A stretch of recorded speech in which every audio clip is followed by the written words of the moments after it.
We are Wrestle Club.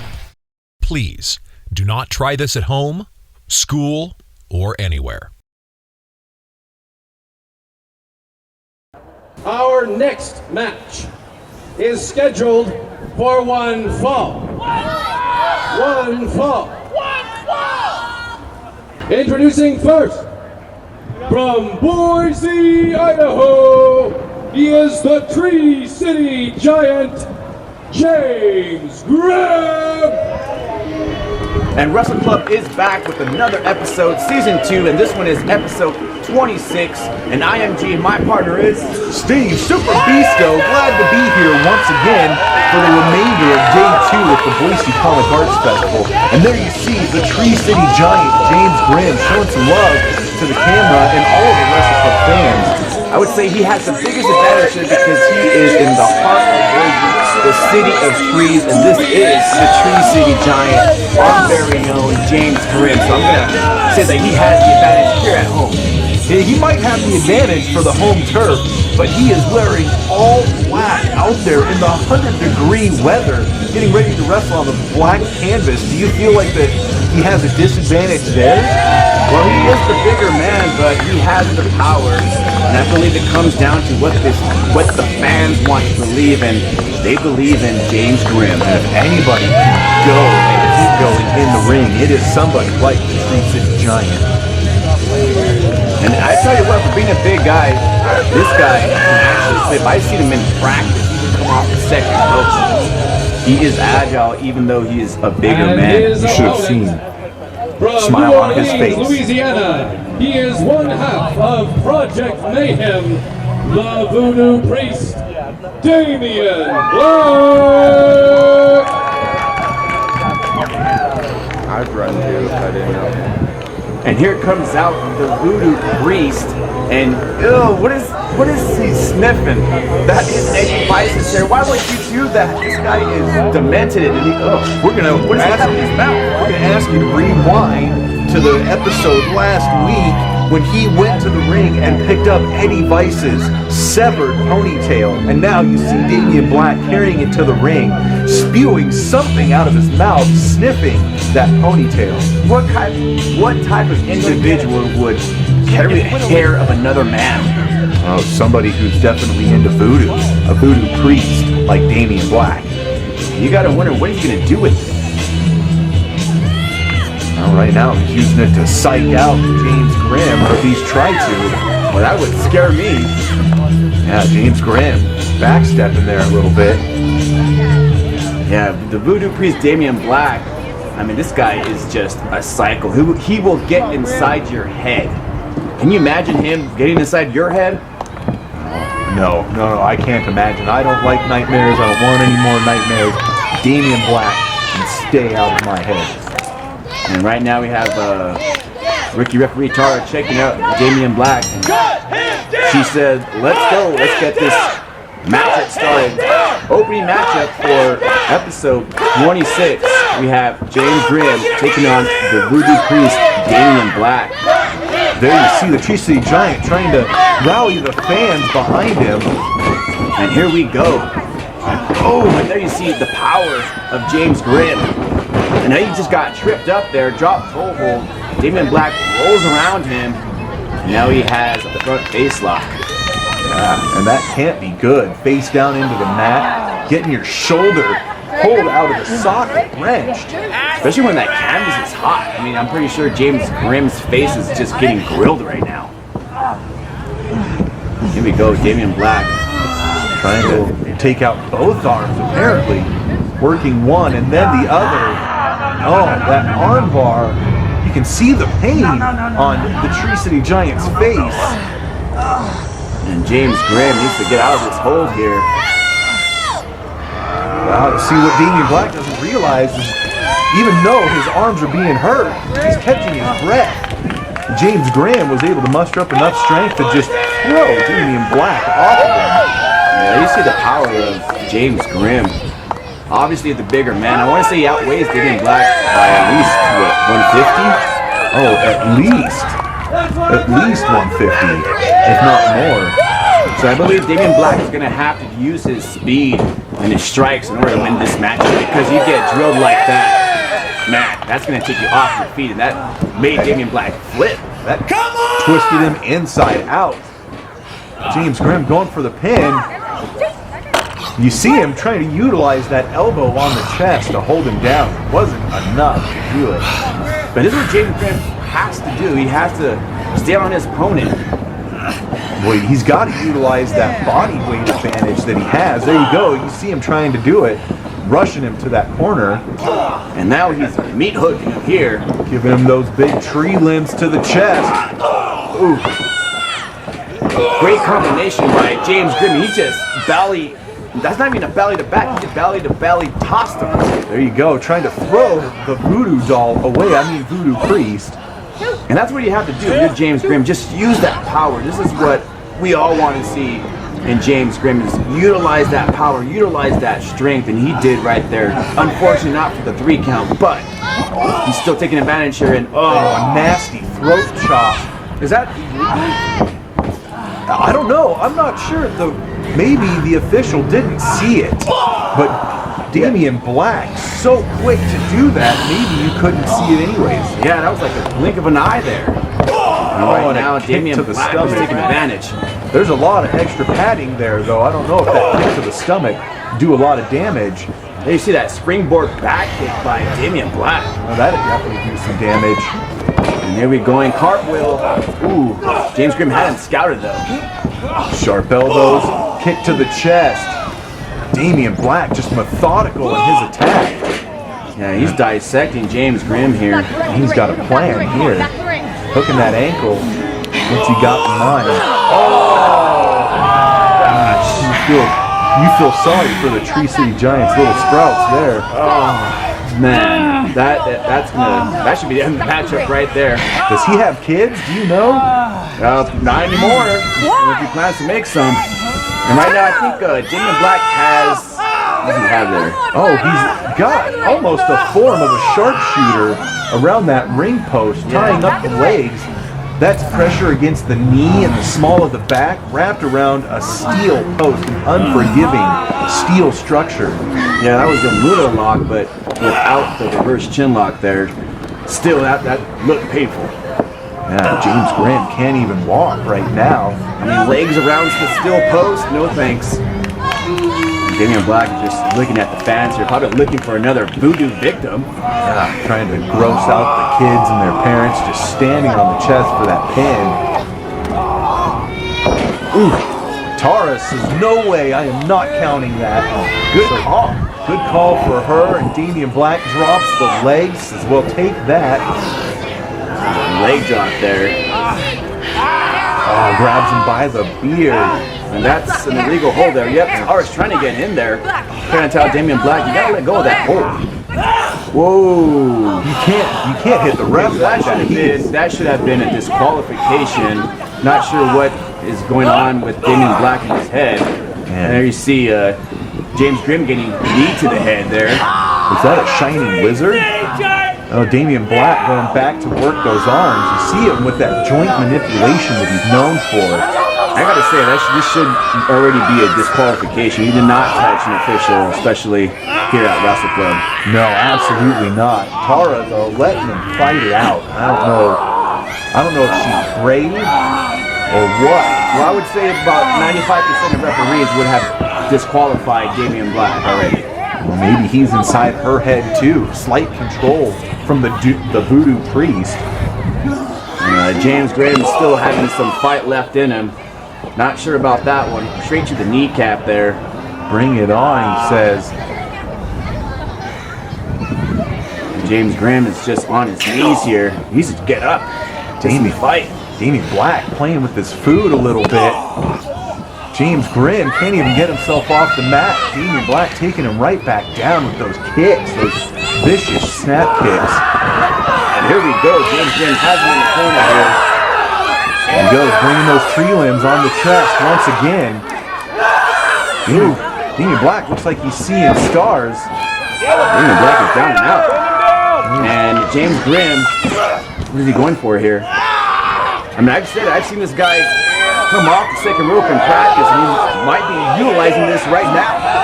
And here we go, 300 pounds. Oh, that has got to hurt just a little bit. Nobody home for James Grimm. They're both trying to catch their breath right now, but I think James Grimm is a little worse for wear after missing that bomb from the second rope. Yeah, the Vader bomb. Nobody home for him, but man, if he would have nailed that, this would have been over. That would have been the end. You talk about squishing a bug. If a tree falls from the second rope, does it make a noise? That would have been Damien Black yelling and screaming if he would have hit that.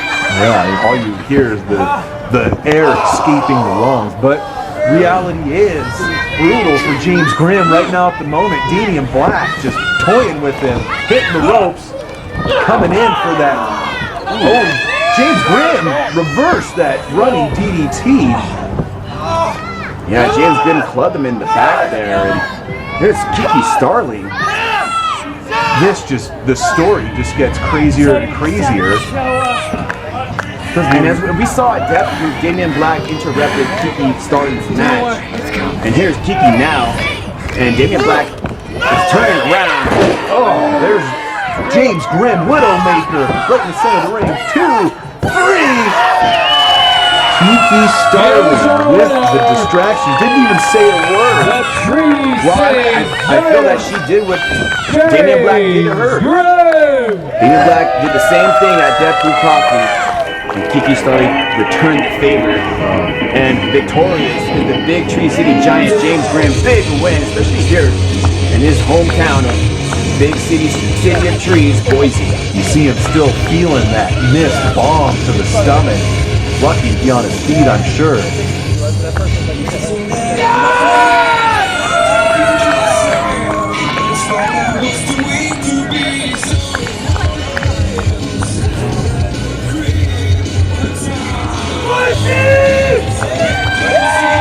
Quite the opening matchup for episode 26 here. The big man victorious, and you still gotta wonder what is going on between Kiki Starling and Damien Black, and especially with Damien Black having the hair of Eddie Vice. What is he going to do with it? Only time will tell. Have to tune in, but there you see the victor, victorious, happy, proud to be at the Jump Building in the heart of Boise.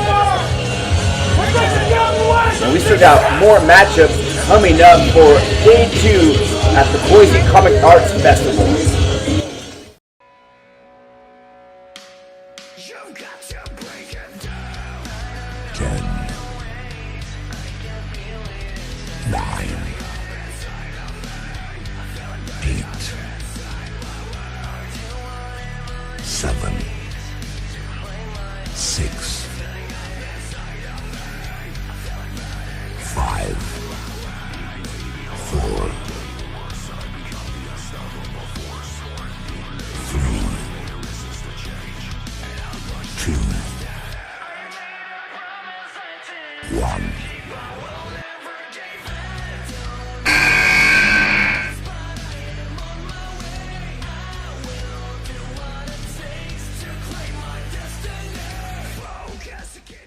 Our next contest is for the Idaho Potato Bowl Championship.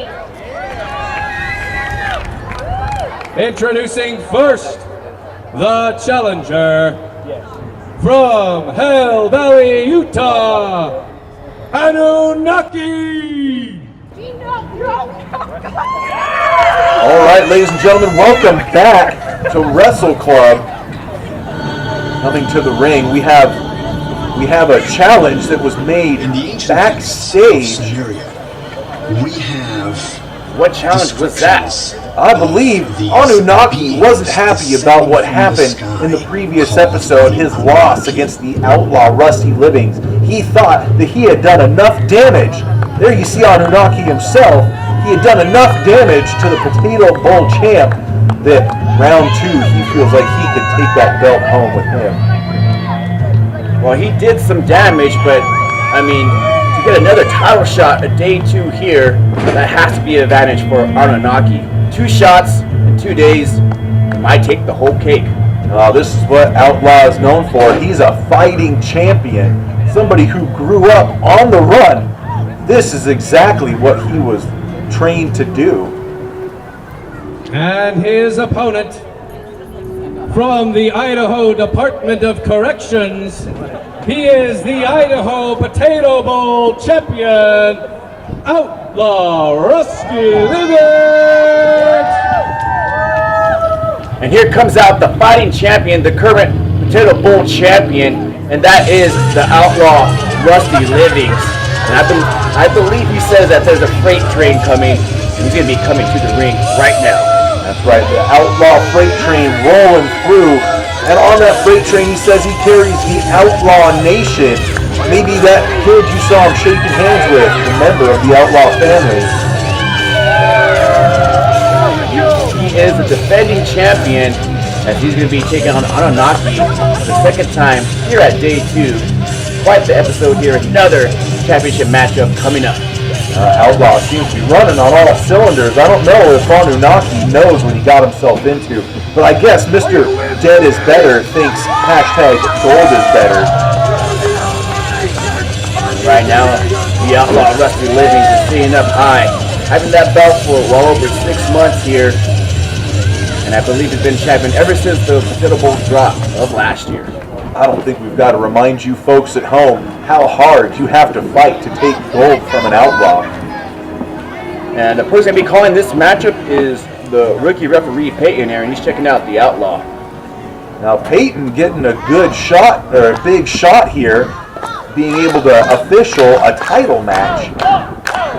Yep, referees are coming up high here at Wrestle Club 2.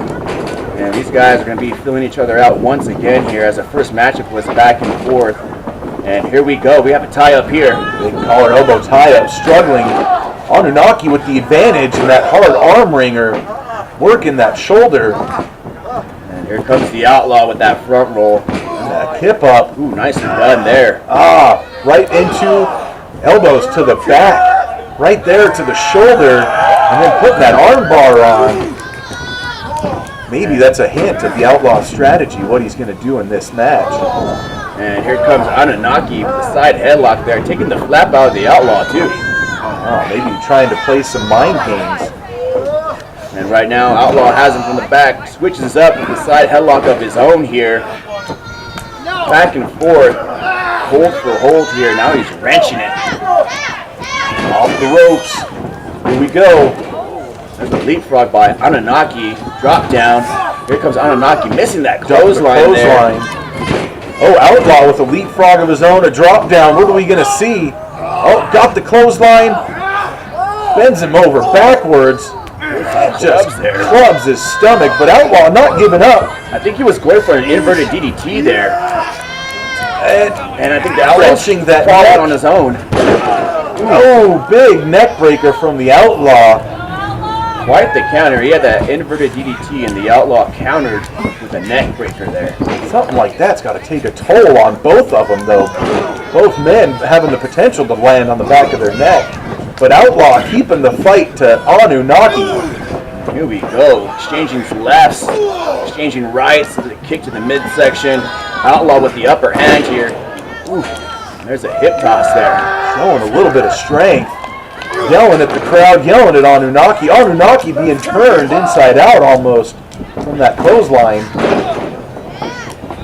And the Outlaw with that high leg drop kick, and ooh, 2 count there. And Anunnaki he's outside the ring here. Probably needs another timeout. And there you see the welts on Anunnaki's chest. The Outlaw's just beating him. There you see him on the back. On the back too. The blood builds up under the skin to try and protect the muscle. You can see those welts. Is that what happens when you get chopped? I guess so. I don't want to find out. Yeah, there's only one way to find out. No thanks. And there you see Anunnaki cutting off. The Outlaw slid in, but he got caught with some boots to the back there. He baited into the ring. The Outlaw still coming back with those elbows. And Anunnaki missing that clothesline. Outlaw off that mid rope. Nope. Oh, we saw this last time these two fought, trying to come off for that blockbuster, but Anu thought he had it scouted. Not enough. Oof. Outlaw with a bulldog anyways. And 1, 2. Oh, he let almost 3, but Outlaw let go with that other hand to try and pump up the crowd. It might have cost him the win right there. Right now, the Outlaw has type of maneuver there. First chin lock and has a armbar. Trying to keep Anu from catching his breath. Ooh, kick to the head there. Looks like to the ear. It's gonna make your bell ring right there. Yeah, you see Outlaw just crumpled right after that kick. He's out on his feet. Anunnaki taking advantage here. Ooh, he's going for that stall suplex. Nice roll up here. Small package roll up. Ooh. Is that it? Was that a 3 count? And that was a 3 count. That was the counter out of nowhere. Small package countered that stalling suplex. Outlaw taking this one quick, right out from underneath Anunnaki. And that just tells you, I mean, if you make a mistake, any mistake in the ring, and you can capitalize on that. And the Outlaw capitalized on that mistake. There's your Idaho Potato Bowl champion, retains, taking the victory from Anunnaki. There you go, yelling out to the fans, yelling out to his support system. Yeah, via small package. And that's not normally the Outlaw style, but there must have been enough of an opening. Well, I would say it was the Outlaw style because he's technical, and this is not the style of the Outlaw. Anunnaki is calling for somebody here. Oh, now see, this is uncalled for. And Salim Abbas is, here we go. And the Outlaw's up. What is this they're setting him up for? And James Grimm, the Wrecking Crew, is in the ring. And now we have both tag teams just slugging it out here. We need total chaos. And need some help here. Everybody to the ring right now to split these guys up. And we got all the referees here trying to split the tag teams up here. You see Salim Abbas was just punching Rusty right in the face. And now James Grimm is trying to wail on Salim Abbas. And there he goes again. Oh my gosh, this is madness. We have the senior referee, Zane guy, as well here. And finally, I think Zane guy got everything in order, or somewhat in order.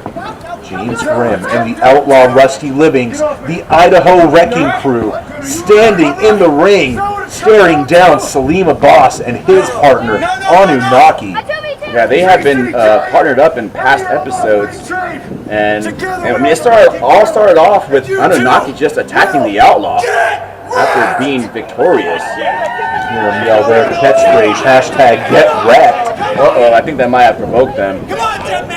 And referees are trying to make sure that there's some separation. I mean, they don't have a matchup. Wow. All 4 of these men look like they're ready to fight. There you see the Wrecking Crew tone and bring it on. And you got to give the referees props here for trying to avoid this confrontation. It could have gotten a lot worse, as there was no tag team match set in stone. Are Salim Abbas and Anunnaki still standing there? No, I guess not. Well, good work by the referees, and still your Potato Bowl champion. That is the Outlaw Rusty Living here at Jump.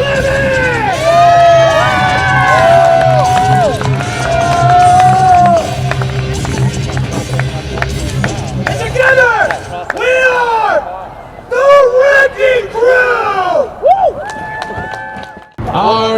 match is scheduled for one fall. From Tijuana, Mexico, Ultimo, Accion, Big Punketo. And making his way out here is the prankster, the party of Wrestle Club, and that is Ultimo, Accion, Punketo, and fighting 2 days in a row here. And there you see, he still has that gun. Yeah, that trademark green squirt gun tucked into the belt line. But anytime Ultimo, Accion, Punketo comes out to the ring, it's a party. You see him firing off that confetti popper right at the very beginning. And dancing too. Right there's his dance moves. A little bit of salsa, I guess. Do you know how to dance, Super B? No, I'm not a great dancer. I can get down when I'm provoked. Do you know how to dance? Not at all. And we have referee sign guy calling this one. There you go. You see Ultimo Accion soaking in the rays, but sign guy found his squirt gun. Uh-oh, he got caught. It's hard to get anything past the sign guy.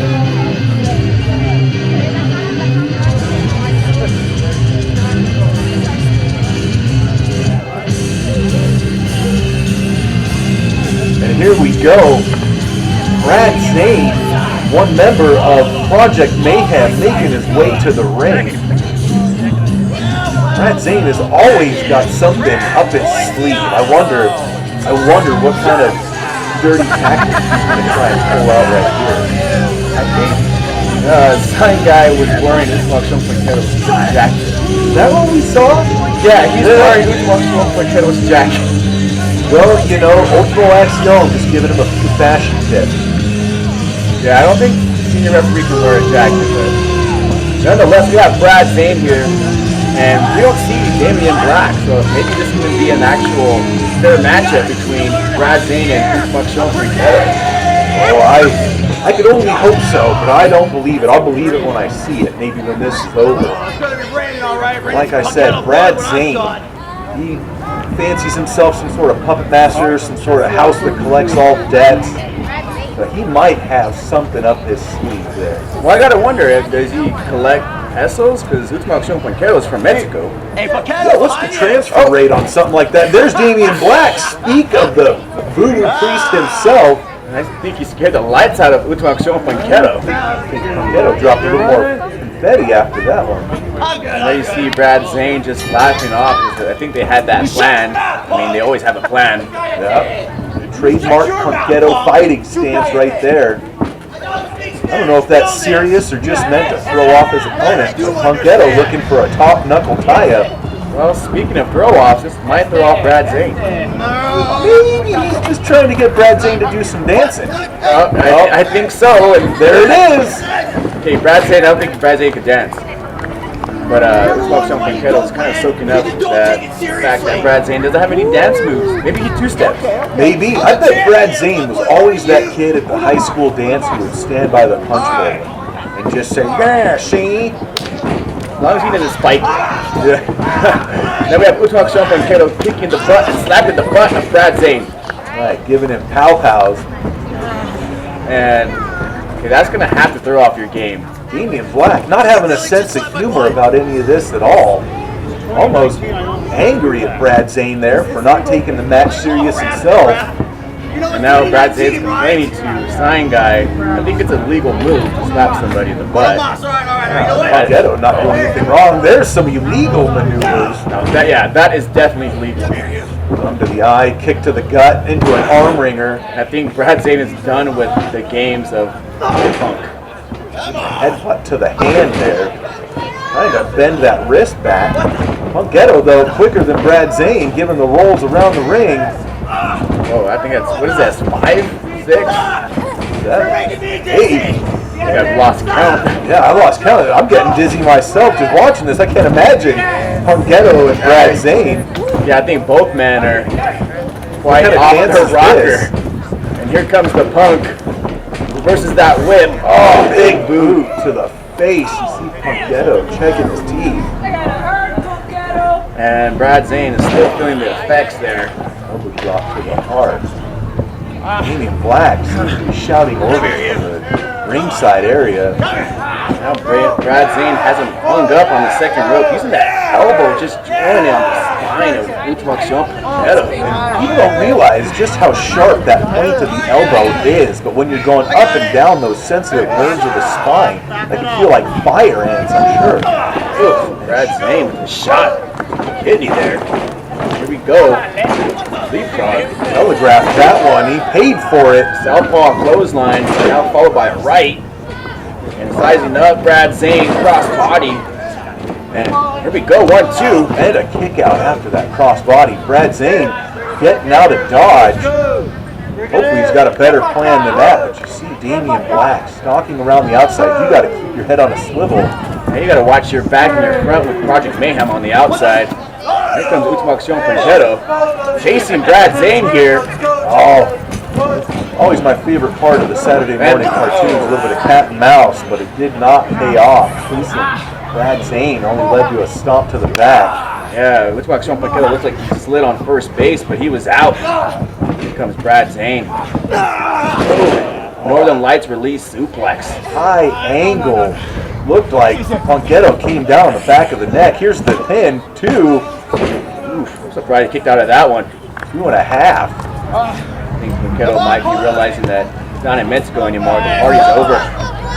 All this playing around. He might be having to reanalyze what he's doing.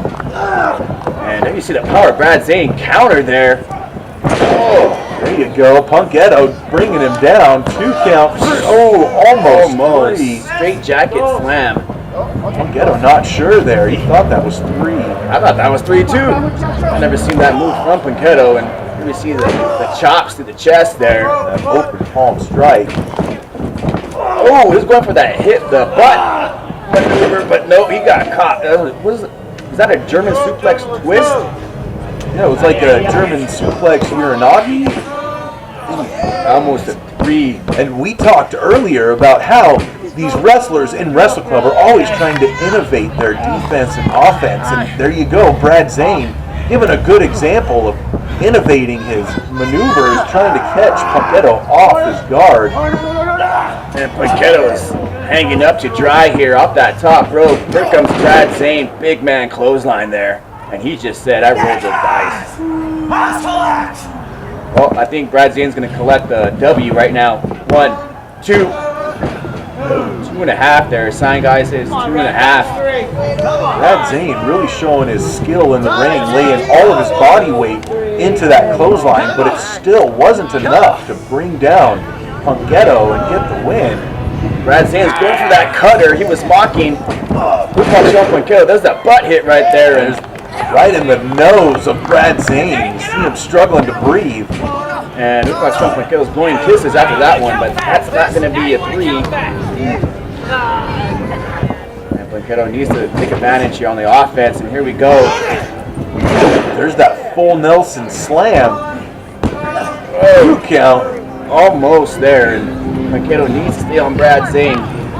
Here we go. He's trying to take it home here. What's he setting him up for? He has him up for something. Trying to get the fans behind him here. Looks like he's climbing up the ropes. Be careful, Damien Black right there. Punketo is walking the ropes here. And here we go. Oh, misses that elbow drop from the mid-rope. All right, will Brad Zane be able to capitalize on something like that? Taking his time. Big mistake by Punketo missing that one. There's, what was that, a suplex into a cutter? Yep, that one was, this one's over. Brad Zane collects the W against Ultimo Punketo. There you see Damien Black's and this is my partner. The other member of Project Mayhem coming into the ring. I don't even know if they celebrate as much as they tell the fans I told you so. These Project Mayhem, top always is Brad Zane. Oh, I guess we'll have to find out later if he collects pesos or if there's an exchange rate involved. Punketo looks like a dead man here. I don't even know if he's aware that that hat's on his face. Definitely Damien Black waking him up. Yeah, that's a scary sight to see. Open your eyes and the voodoo you just looking at. That was on the way through. Here's your winner, Brad Zane, one half of Project Mayhem. And stay tuned for more action. Ladies and gentlemen, it is time for the main event of the evening. Introducing first, from Redlands, California, the American Machine, Mr. Hickman. All right, and this is our main event, and our referee for this matchup is Sign Guy, traveling all the way from Washington. So you know this one's going to be a big matchup. Main event, episode 26 for Wrestle Club, and this is the man, the muscle, that is Mr. Hickman. Right, Mr. American Flag himself coming to the ring. Anytime that Mr. Hickman steps into the ring, you know that it's going to be a heavy, hard-hitting match. You gotta wonder what is going on with Mr. Hickman as far as his brother, Hollywood Hickman.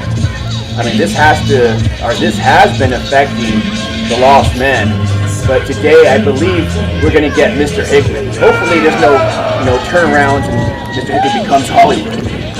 You would hope not, but the Lost Men, being one half Mr. Hickman there and the other half Lost Soul thereby the Wrestle Club heavyweight champion. You gotta wonder what kind of turmoil is between the two.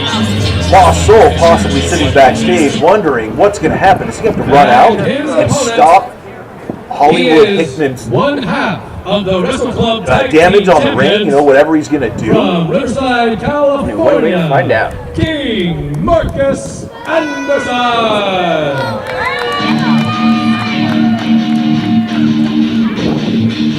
All right, making his way to the ring,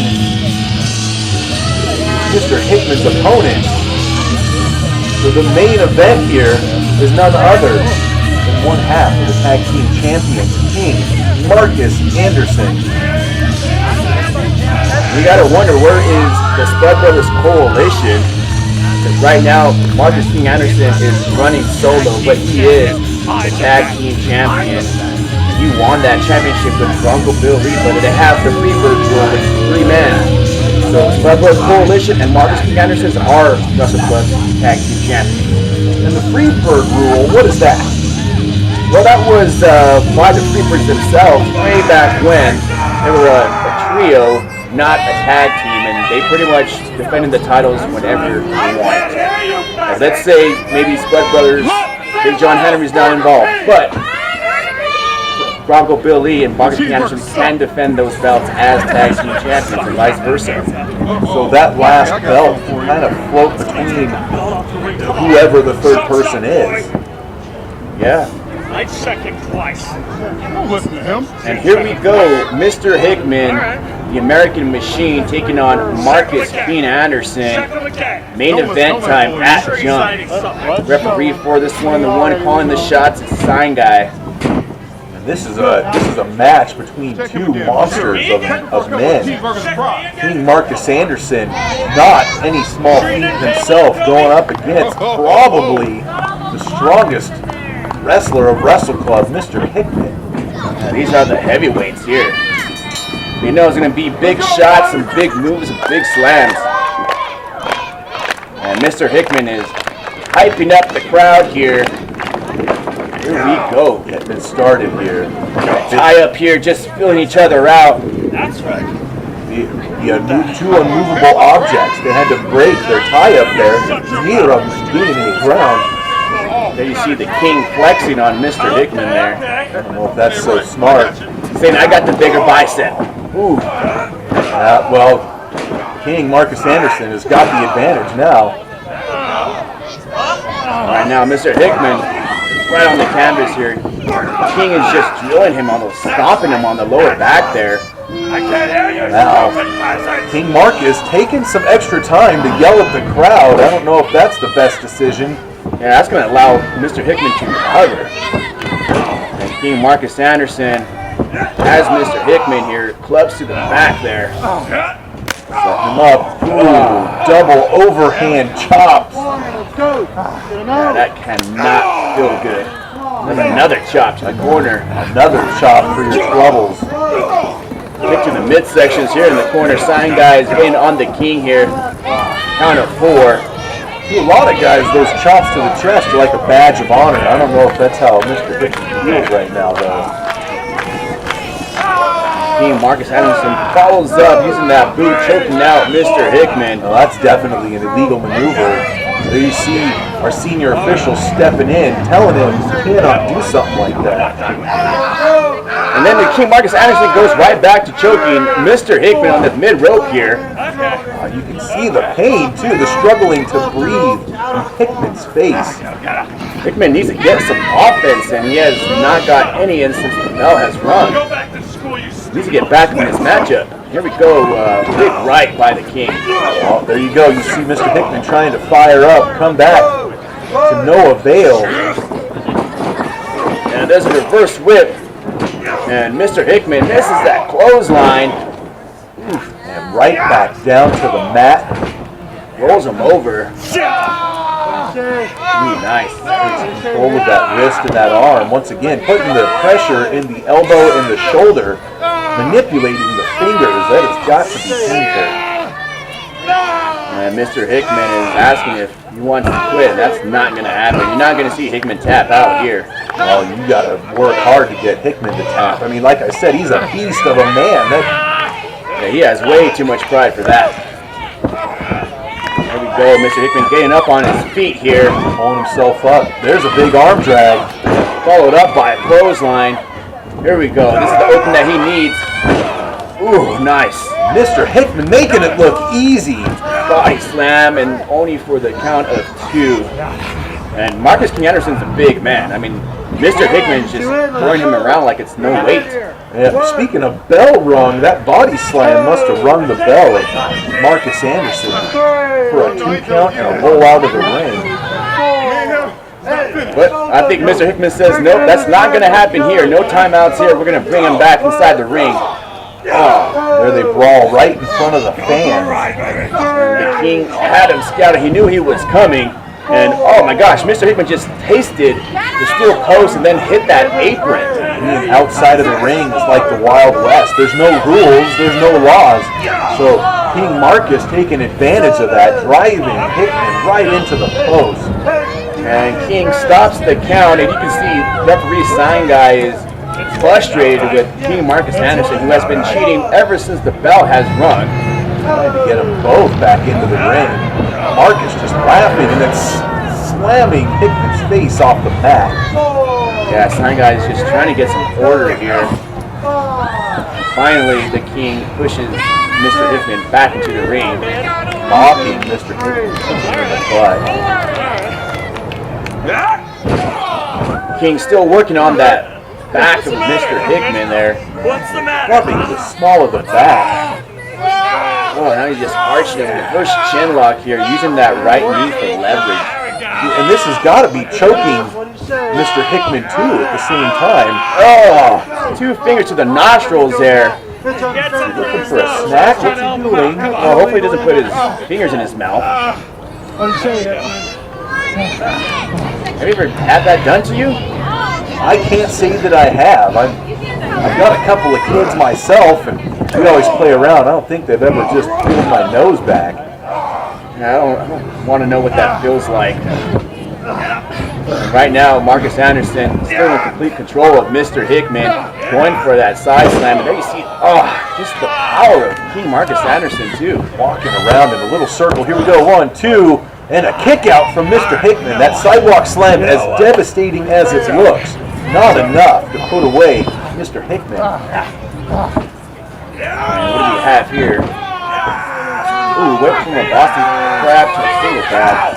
Single leg Boston Crab. There you go. Still working on the small of the back. Just bending him in half. You see Mr. Hickman screaming. Yeah, and King Marcus Anderson has just been methodical throughout this matchup here. And Mr. Hickman just trying to throw some punches where he can land them. Doing anything he can to try and get out. He's crawling. Oh, he got that bottom rope. That means... yeah, he's going to have to let go. Marcus Anderson have to relinquish the hold. Yeah, but he utilized that 5 count for sure, and Mr. Hickman's lower back has to be burning. How do you walk after something like this? To make a chiropractic appointment tomorrow, hopefully.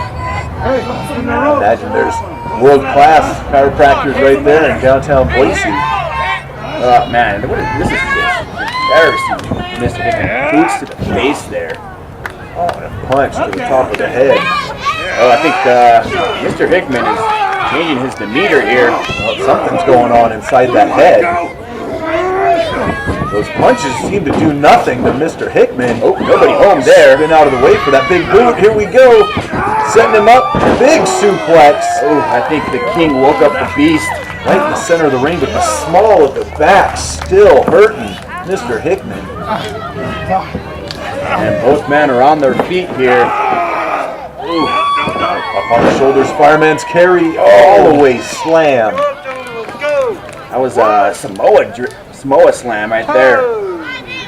And Mr. Hickman got him up high. And the king is not a small person. That's like squatting, 300 pounds there. Well, and how tall is Mr. Hickman? Up on the shoulders, that's got to be over 5 feet up in the air just to be thrown down onto your back like that. That just shows the muscle of Mr. Hickman.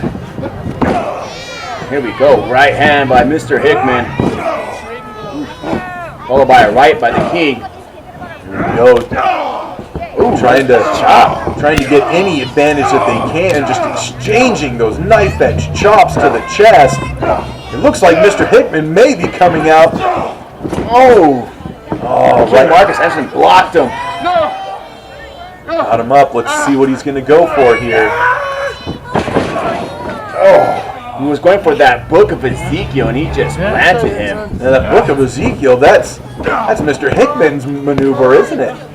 Yep, only got a 2 count there. Mr. Hickman is known for that book of Ezekiel for a reason, because he can hit it. Looks like not enough gas left in the tank for Marcus Anderson to fully execute. He didn't get all of that in there, but still, maybe the toll has been taken. That's not an easy move to hit.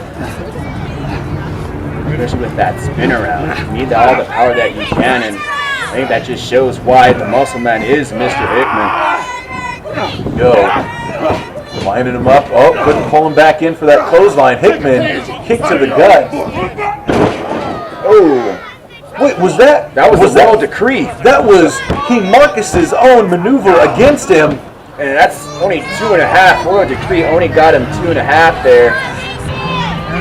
Beat a man with his own move? I guess not. Well, what are they going to have to do next in order to win this matchup? They're pulling out their own moves. I think they're going to have to resort to maybe that spine buster of Mr. Hickman. Marcus Anderson using the ropes to pull him up, but you see Mr. Hickman in the back, already to his feet. Here he comes. And Hickman, thumbs in the eyes. Referee sign guys say watch out for those eyes. Oof, missed that big missile drop kick. Well, the bigger they are, the harder they fall, and right now, King Marcus Anderson has fallen down. Well, if all the King's horses and all the King's men can put him back together again. And Mr. Hickman sizing up King Marcus Anderson, big right hand, and here we go, whipping him here. Got some up, big time, pop up, spine buster, has that leg hook, 1, 2, 3, and this one is over. That was enough to take out King Marcus Anderson. You're victorious in this brutal battle, Mr. Hickman. This is the main event for episode 26. And you know what that means. We're seeing the logo, so it's time to sign off. I am G and I am out. Peace. I am Steve Super Beasto, and we will see you again, Wrestle Club. Have a good night.